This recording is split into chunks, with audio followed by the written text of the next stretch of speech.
क्या होगा अगर कल अचानक नौकरी चली जाए? ये एक ऐसा सवाल है जो अक्सर रात की नींद उड़ा देता है। आज हम इसी डर को एक ठोस प्लान में बदलने वाले हैं। एक ऐसा फाइनेंशियल सेफ्टी नेट जो चिंता से आजादी देकर जिंदगी का कंट्रोल वापस हमारे हाथों में देगा। शायद ये हम सबका सबसे बड़ा फाइनेंशियल डर है ना? लेकिन जानते हैं, आज हम इस डर को सामने से देखेंगे। हम आपको एक सीधी साधी प्रैक्टिकल योजना देंगे ताकि इस अनिश्चितता के लिए पूरी तरह तैयार रहा जा सके। इस चीज को और अच्छे से समझने के लिए चलिए एक कहानी से शुरुआत करते हैं।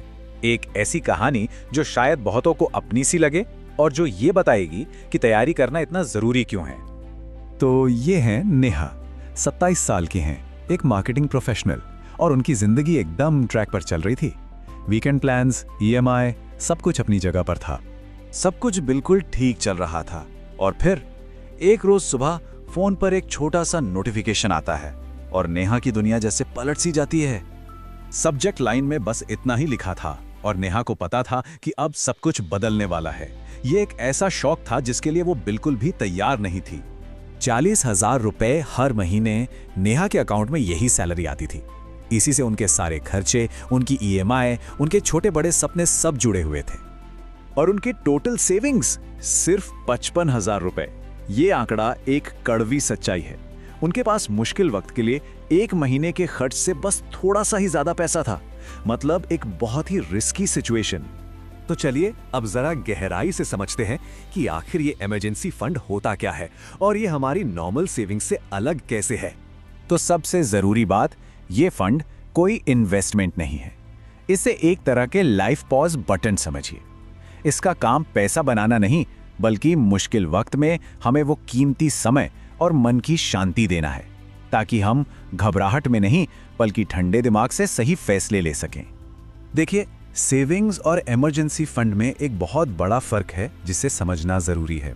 हमारी जो नॉर्मल सेविंग्स होती हैं वो होती हैं सपनों के लिए, एक नई कार, कोई वेकेशन। लेकिन इमरजेंसी फंड होता है सर्वाइवल के लिए। एक तरह से एक है फ्यूचर के लिए तो दूसरा है आज को बचाने के लिए।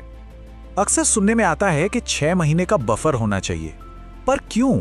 इसके पीछे एक बहुत ही प्रैक्टिकल वजह है। सोच कर देखिए, आज की जॉब मार्केट में एक अच्छी सही नौकरी ढूंढने में कितना टाइम लगता है। नोटिस पीरियड, फिर इंटरव्यूज, फिर ऑफर और ज्वाइनिंग, इसमें आराम से 3 से 6 महीने लग जाते हैं। ये फंड बस उसी मुश्किल समय का सहारा है। तो सवाल यह आता है कि आखिर ये फंड कितना बड़ा होना चाहिए, और यहीं पर अक्सर लोग सबसे बड़ी गलती कर बैठते हैं। याद रखिए, ये फंड आपकी पूरी सैलरी को रिप्लेस करने के लिए नहीं है।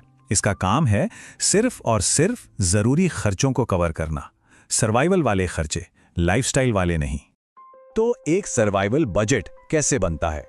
इसमें हमें सिर्फ वो खर्चे लिखने हैं जिनके बिना काम नहीं चल सकता, जैसे घर का किराया, राशन का सामान, आने जाने का खर्चा या कोई जरूरी EMI।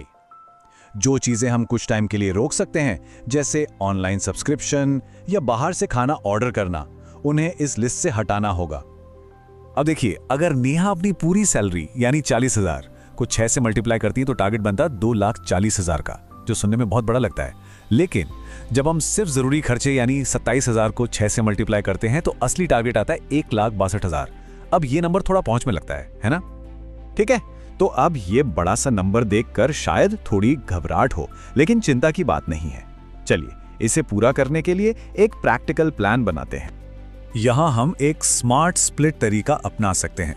मतलब हर महीने अपनी सैलरी का एक फिक्स्ड हिस्सा, मान लीजिए 15,000 रुपए, इसमें डालना है। और इसके साथ साथ जब भी कहीं से एक्स्ट्रा पैसा आए, जैसे कोई बोनस, फ्रीलांस का काम या कोई रिफंड, उसे सीधा इसी फंड में डाल देना है। इससे टारगेट तक बहुत तेजी से पहुंचा जा सकता है। अब सबसे बड़ा सवाल, पैसा रखना कहां है? देखिए, इमरजेंसी फंड का पहला और आखिरी नियम है, पैसा सेफ होना चाहिए और जब जरूरत हो तुरंत हाथ में आना चाहिए। इसका मकसद रिटर्न कमाना बिल्कुल नहीं है। तो इक्विटी, क्रिप्टो या ऐसे कोई भी लॉक्ड इन प्रोडक्ट्स, इनसे इसे दूर रखना है। तो एक अच्छी स्ट्रैटेजी क्या हो सकती है? 1 महीने का खर्चा तो आप अपने रेगुलर सेविंग्स अकाउंट में रख सकते हैं, ताकि बिल्कुल तुरंत निकाला जा सके। और बाकी के 5 महीनों का पैसा लिक्विड म्यूचुअल फंड्स में डाल सकते हैं। लिक्विड फंड्स में रिस्क बहुत कम होता है और पैसा 1-2 दिन में आसानी से निकल जाता है। तो यहाँ आपको इंस्टेंट एक्सेस और थोड़े बेहतर रिटर्न का एक अच्छा बैलेंस मिल जाता है। अपने टारगेट तक पहुंचना सिर्फ नंबर्स का खेल नहीं है, ये असल में फाइनेंशियल सिक्योरिटी को लेकर सोच बदलने की बात है। ये बहुत जरूरी है कि इस फंड को इस्तेमाल करने के लिए कुछ कड़े नियम बनाए जाएं। इसे सिर्फ और सिर्फ असली इमरजेंसी के लिए ही इस्तेमाल करना है। नौकरी चले जाना, कोई मेडिकल क्राइसिस, ये इमरजेंसी है। फोन अपग्रेड करना या किसी सेल में शॉपिंग करना, ये इमरजेंसी बिल्कुल नहीं है। देखिए, इमरजेंसी फंड बनाना कोई नेगेटिव सोच नहीं है। ये नेगेटिव होने के बारे में नहीं है, ये जिम्मेदार होने के बारे में है। ये खुद की देखभाल करने का एक तरीका है। एक ऐसी दुनिया में जहां नौकरी और सेहत की कोई गारंटी नहीं, वहां अपने हाथ में कंट्रोल लेने का एक तरीका है।